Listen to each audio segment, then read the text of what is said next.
আমার বিয়ে হয়েছে, দুটি সন্তান আছে, কিন্তু 3 বছর যাবৎ বউ বাপের বাসায় থাকে, স্বামীর সংসার করছে না এবং স্বামীকে তালাকও দিচ্ছে না।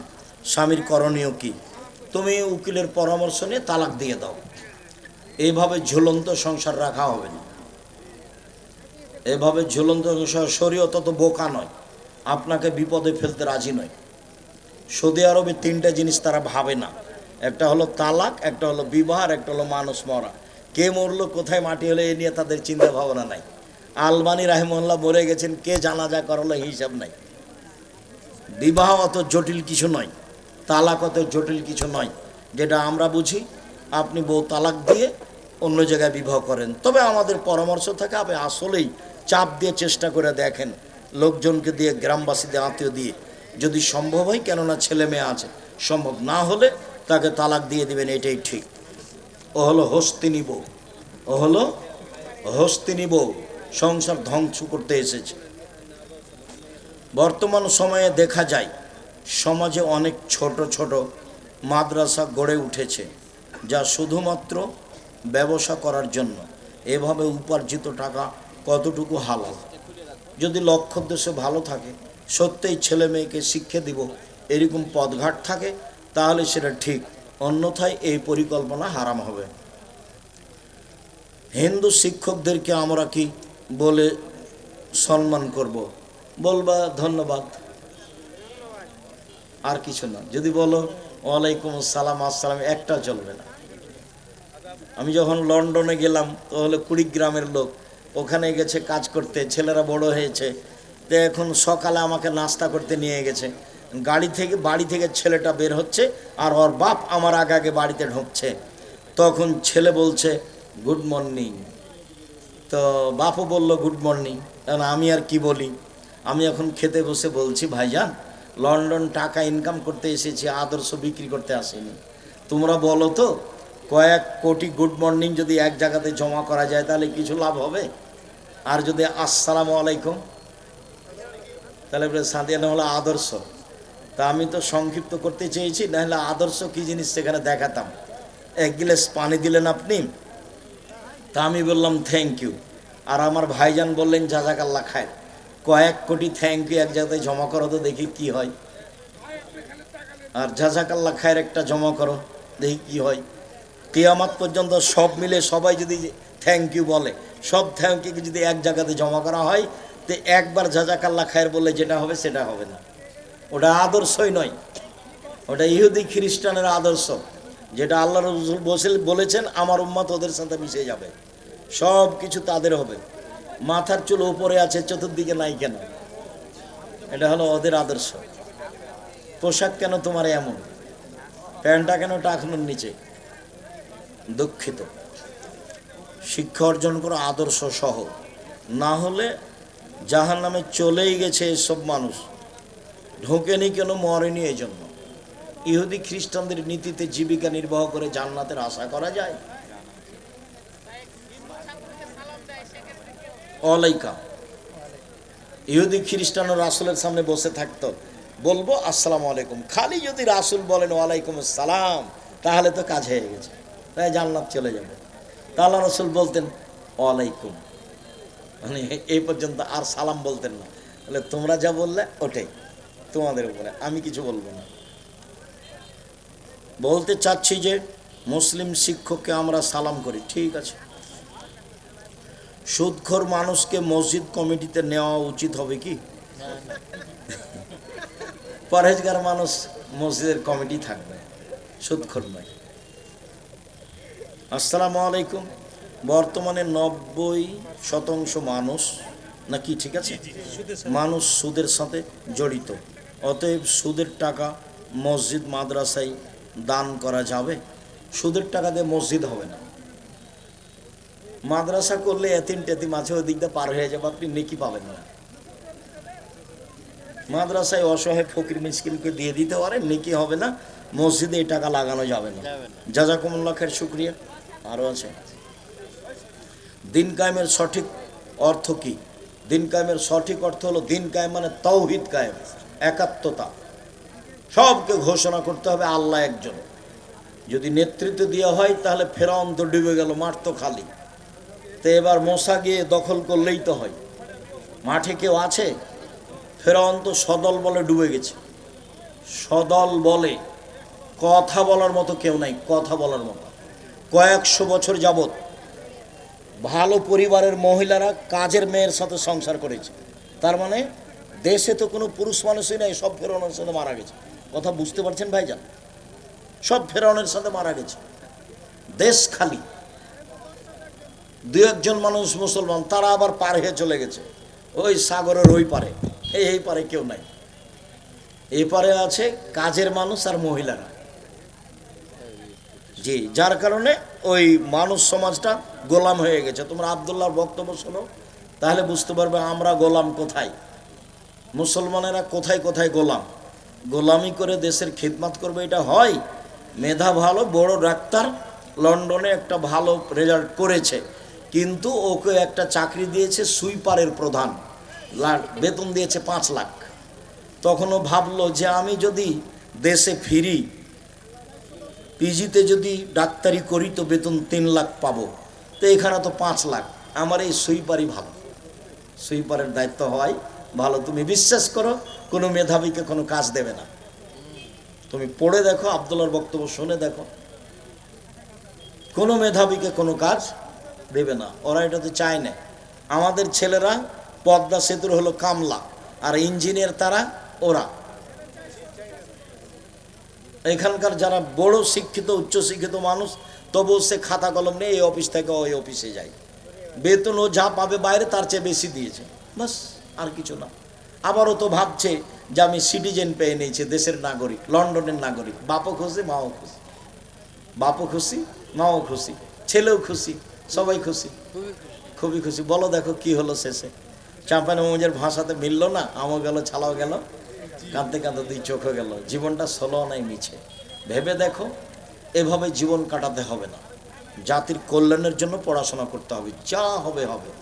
অল্প কিছু করলেও মানুষের কল্যাণে থাকবো, মানুষের ক্ষতি করার জন্য থাকবো না। শেখ গত 2 দিন আগে একটি প্রোগ্রামে আসর ওয়াক্তের নামাজ পড়তে দেখলাম ইমাম সাহেব এর পিছনে 2 কাতার মুসল্লি ও সামনে 1000 খানিক মুসল্লি নিয়ে নামাজ পড়ছে। এভাবে কি নামাজ পড়ার নিয়ম আছে? ইমামের পিছনে আগে লোক গেলে তো হবে না, তাহলে ভুল হয়েছে। ইমামের পিছনে সবকে থাকতে হবে। কথায় কথায় মিথ্যা কথা বলা, মসজিদের ইমামের পিছনে নামাজ হবে কি? যতদিন তোমরা তাকে রেখেছো ততদিন নামাজ হবে, চোর চোরটা যাই হোক। এমন মানুষকে ইমাম রাখতে হবে না, লোকজন পরামর্শ করে তাকে বাদ দাও। কিন্তু মিথ্যা কথা বলে, সুদ খায়, তাবিজ লেখে, তার জন্য আমার সলাৎ হবে না, ওর সলাৎ হবে না, ওইটা আল্লাহ রসুল বলেছেন আমার হবে, সব ক্ষতি তার উপরে হবে। ওকে বাদ দিয়ে ভালো নিয়ে আসো। মাদ্রাসার কমিটির সভাপতি সেক্রেটারি কিভাবে মহিলা বৈঠকের অনুমোদন দিতে পারে কি? মহিলা বৈঠকে যদি অনেক মহিলা থাকে, পুরুষ সেখানে দাওয়াত দেয়, কোনো সমস্যা নেই, দিতে পারে। নির্জনে একজন মহিলাকে শিক্ষা দিতে হবে, এটা চলবে না।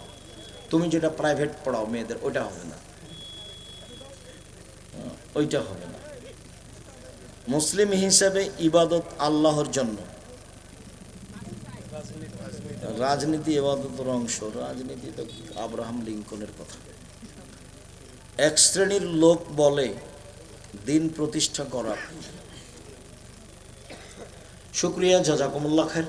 সুবহানাক আল্লাহুম্মা ওয়া বিহামদিকা আশহাদু আল্লা ইলাহা ইল্লা আনতা আস্তাগফিরুকা ওয়া আতুবু ইলাইক। আসসালামু আলাইকুম ওয়া রাহমাতুল্লাহ। বইগুলি সবাই সাথে নিয়ে যাবেন, আল ইতিসাম পত্রিকা নিয়ে যাবেন, 50টা। মাদ্রাসার সাদকা কি হুজুররা খেতে পারে? হুজুর যদি নিঃস্ব মানুষ হয় খেতেই পারে।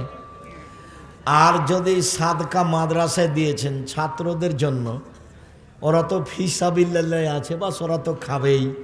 তো ওরা যদি শিক্ষকদের দাওয়াত দেয়, তখন বুখারী মুসলিমের হাদিস, তারা খাবে।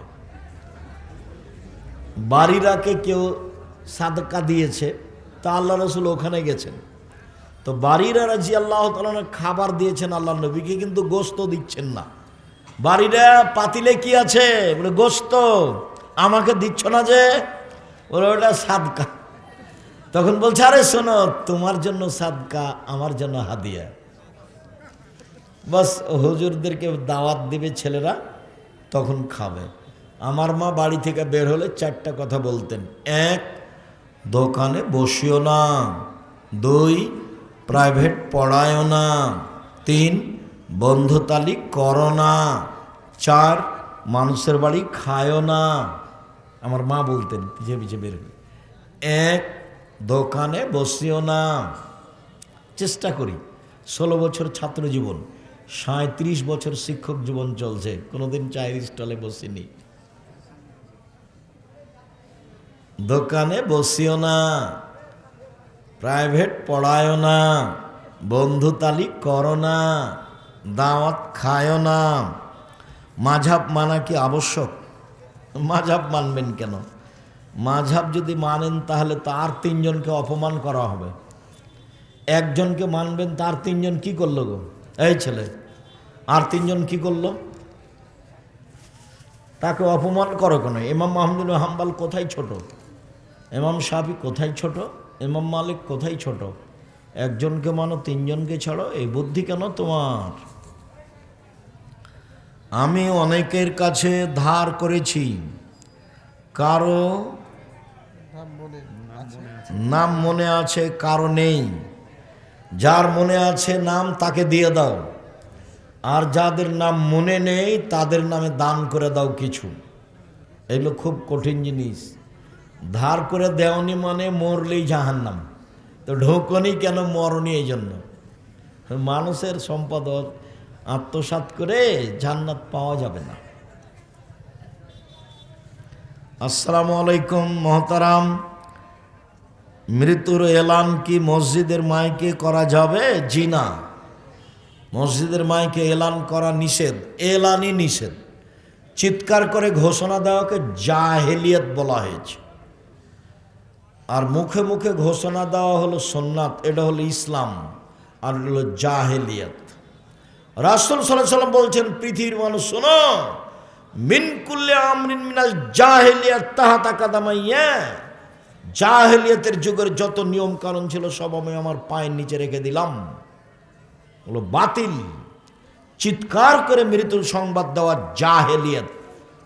মাইকিং করে বলছে অমুক নেবাসে তার নিজ বাসভবনে বিকাল 3টায় ইন্তেকাল করিয়াছে, মারহুমের জানাজা এতটার সময়। মারহুম মানে ক্ষমা করা হয়ে গেছে। তো মারহুম বলছে কি করে? ও জানে মারহুম বলা যাবে কি না? জি ভাইজান, মারহুম বলা যাবে না? আপনাদের দিকে বলে নাকি? মারহুম মানে ক্ষমা করা হয়ে গেছে। তা আমি কি জানি ওকে ক্ষমা করা হয়েছে? রাহেমাহুল্লাহ, আল্লাহ তুমি তাকে ক্ষমা করো। মারহুম মাগফুর বলা যাবে না, মাইকিং করা যাবে না মসজিদে। আমি জানি কিয়ামতের দিন মুসলমানেরা 73টি ভাগে বিভক্ত হবে, তার মধ্যে একটি দল জান্নাতে। আপনি কি মনে করেন সেটা সালাফি মানহাজ? আমি মনে করি না সেটা। আমি মনে করছি যে রাসূল সাল্লাল্লাহু আলাইহি সাল্লাম বললেন যে 73 দলে বিভক্ত হবে, 72 জাহান্নামে যাবে। একটাকে তিনি আর দল বললেন না, একটি দল জান্নাতে যাবে এ কথা বললেন না। যখন 73-এর 72 জাহান্নামে দিয়ে দিলেন, তখন একটাকে বললেন যারা আমার এবং আমার সাহাবীর নীতিতে আছে। কথা বুঝতে পারেননি? এই কথা যদি বলতেন, এই দুনিয়ার মানুষ শোনো, 72 জাহান্নাম, একটা জান্নাত, একটা দল জান্নাত, তাহলে হতো। জান্নাতের সময় আর জান্নাতও বললেন না, আর দলও বললেন না। বললেন যে জান্নাত বলতে আমি এবং আমার সাহাবীদের নীতির উপরে যারা আছে তারা। তো যারা সালাফি মানহাজে চলে তারা একবারে কাঁটায় মেপে চলে সাহাবী তাবেঈকে। যারা সালাফি মানহাজের মানুষ তারা একবারে সাহাবী তাবেঈকে কাঁটাই মেনে চলে। তো এরাই তো এই হিসাবে ঠিকই আছে। সুন্নাতে খাতনা দেওয়া, খাতনা খাবে কি না?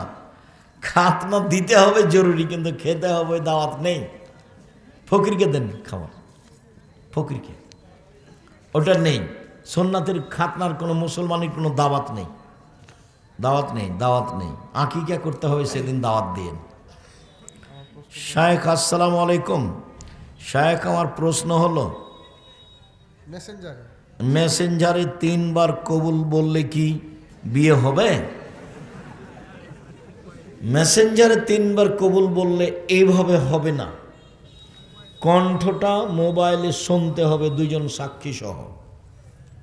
মেয়ের বাপ বলবে, এত নগদ এত বাকিতে আমার মেয়েকে তোমার হাতে হস্তান্তর করলাম, আমার মেয়ে তোমার সাথে বিবাহবস্তে রাজি, তুমি তাকে স্ত্রী হিসাবে কবুল করো। তখনও বলবে কবুল করলাম, এই কণ্ঠটা 2 জন সাক্ষী শুনবে, তাহলে বিবাহ জায়েজ। আমার মেয়ে খালেদা এত দিচ্ছ কেন, এত নগদ এত বাকিতে তোমার সাথে বিবাহ বন্ধনে রাজি, তুমি তাকে স্ত্রী হিসাবে কবুল করো। তখন ছেলেটা বলবে কবুল করলাম। পৃথিবীর যেখান থেকে বলুক, লাউড স্পিকারে 2 জন সাক্ষী শুনবে, বিবাহ হয়ে গেছে। আসসালামু আলাইকুম। আমার প্রশ্ন, রাসূল সাল্লাল্লাহু আলাইহি সাল্লামের বাবা মা কোন জাহান্নামে যাবে? কোন জাহান্নামে যাবে? এত পিছে হয়ে গেলে কেন? রাসূল সাল্লাল্লাহু আলাইহি সাল্লাম মায়ের সুপারিশের অনুমতি পাননি। চাচা বাপ মায়েরা মুসলমান অবস্থায় মরেননি, কাজে এদের ব্যাপারে তারা সুপারিশ করতে পারবে না, এরা জান্নাতে যাওয়ার হিসাব করা যাবে না। আমার প্রশ্ন হলো, জান্নাতে ছেলেদের জন্য যদি হুর থাকে তাহলে মেয়েদের জন্য কি আছে? মেয়েদের যা যা প্রয়োজন তাই আছে। মা তাস্তে জ্ঞান প্রয়োজন। জান্নাতকে তোমরা নিজের মতো ভাবিও না। জান্নাত এমন কিছু যেটা চোখ কোনোদিন দেখেনি, জান্নাত এমন কিছু যেটা কান কোনোদিন শোনেনি, জান্নাত এমন কিছু যেটা অন্তর কোনোদিন ভাবেনি, তার নাম জান্নাত। কার কয়জন বউ আছে, কয়জন স্বামী আছে, এই হিসাব মাথায় থাকবে না। যে যা পাবে জান্নাতে সে মনে করবে আমি সবচেয়ে বেশি পেয়েছি। জান্নাতকে খাটো করে দেখিও না। শায়েখ, সোশ্যাল মিডিয়ার বিভিন্ন নবীদের দাড়ি, পাগড়ি, লাঠি, পোশাক, জুতা ইত্যাদি দেখা যায়, বাস্তবে কি সত্য? বাস্তবে মিথ্যে, একবারে মিথ্যে। একদল নেতা দুনিয়াতে জান্নাতের টিকিট বিক্রি করছে। মেয়েরা মাথার চুল কালো করার জন্য দুলহান বা কলব ব্যবহার করে। কালো চুলকে কালো করতে পারে, কোনো সমস্যা নেই, তবে সাদা চুল কালো করা হারাম। সাদা চুল লাল করতে হবে, লাল। শ্বশুরবাড়ি থেকে জামাইকে 5,000 টাকা দিয়েছে যে কোনো খরচ বাবদ, ওই টাকা থেকে 1500 টাকা মোহর দিয়েছে। এটা কি মোহর হলো? হ্যাঁ হবে, যেহেতু ওকে হাতিয়ে দিয়েই দিয়েছে। তো এটা যদি যৌতুক হয় তাহলে হারাম।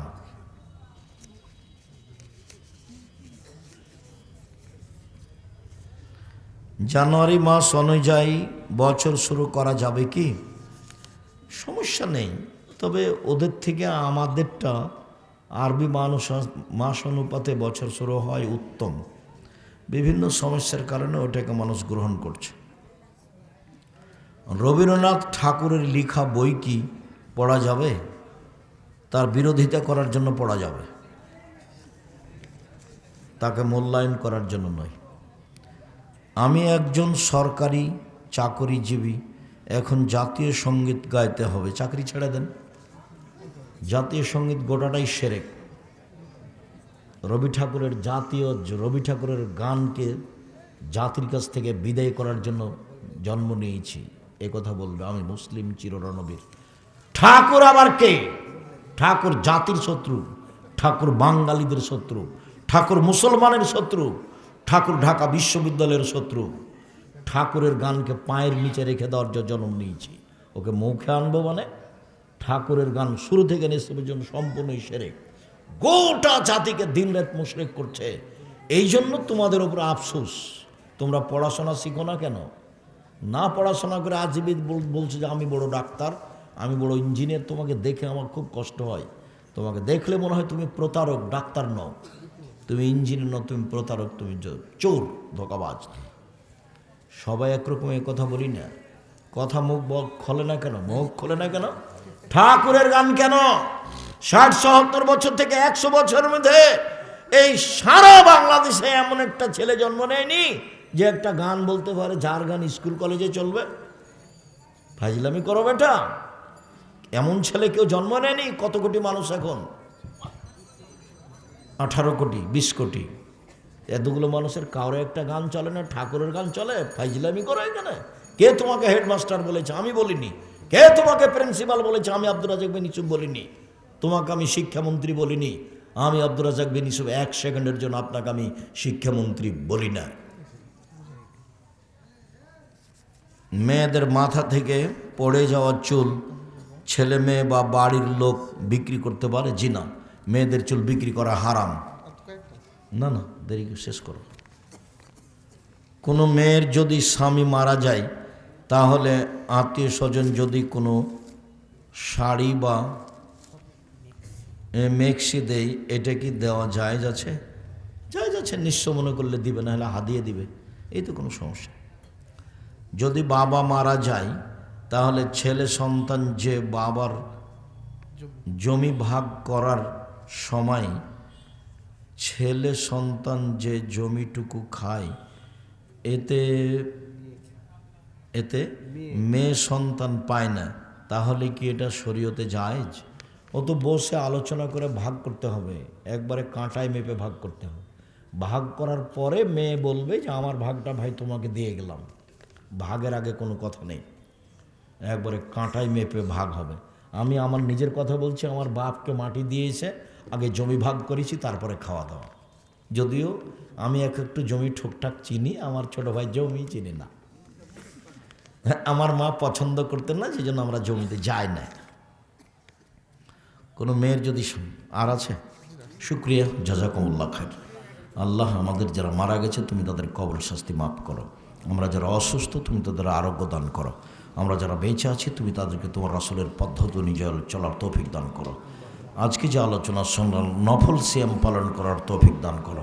তোমার দরবারে জোরালো দাবি দেওয়া দোয়া রেখে আজকের আলোচনা এখানেই শেষ করলাম। সুবহানাকা আল্লাহুম্মা ওয়া বিহামদিকা আশহাদু আল্লা ইলাহা ইল্লা আনতা আস্তাগফিরুকা ওয়া আতুবু ইলাইক। আসসালামু আলাইকুম। আমার দিনী ভাই বোন সবাই বই পুস্তকগুলো নিয়ে যাবেন, খালি যাবেন না। ওটা একটা দিন প্রচারের বড় মাধ্যম।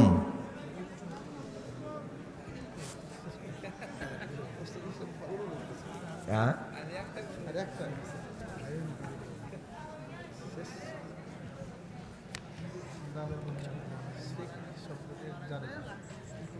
আসসালামু আলাইকুম।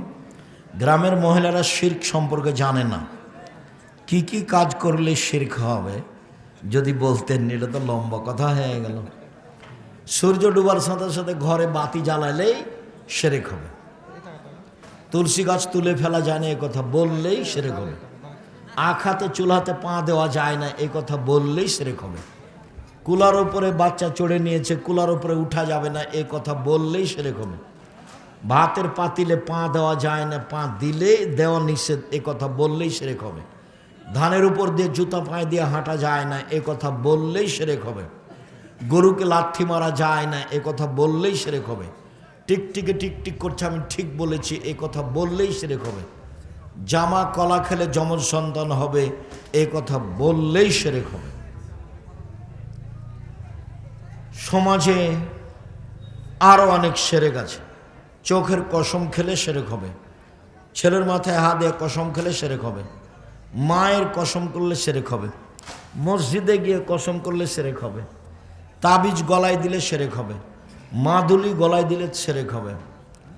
ছেলের বা ওই যে কপালে টিপ দিয়েছে তাহলে বদনজর লাগবে না, এরকম মনে করলে শিরক হবে। বোঝা গেল না কথাটা? কপালে দেয়, টিপ দেয়, দিয়ে বলে তাহলে বদনজর লাগবে না, এইরকম মনে করলে শিরক হবে। এদেশের মাটিতে অনেক শিরক। সকালে গিয়ে ঠাকুরের গান গাইলে শিরক হবে, কবরে কিছু চাইলে শিরক হবে, কবরকে সিজদা করলে শিরক হবে, মৃত ব্যক্তির কাছে কিছু চাইলে শিরক হবে, পীর কিছু করতে পারে এই মন্তব্য করলে শিরক হবে।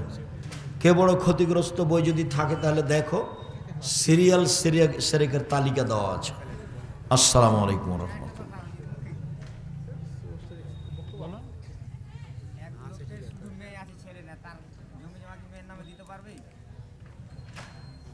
কয়টে?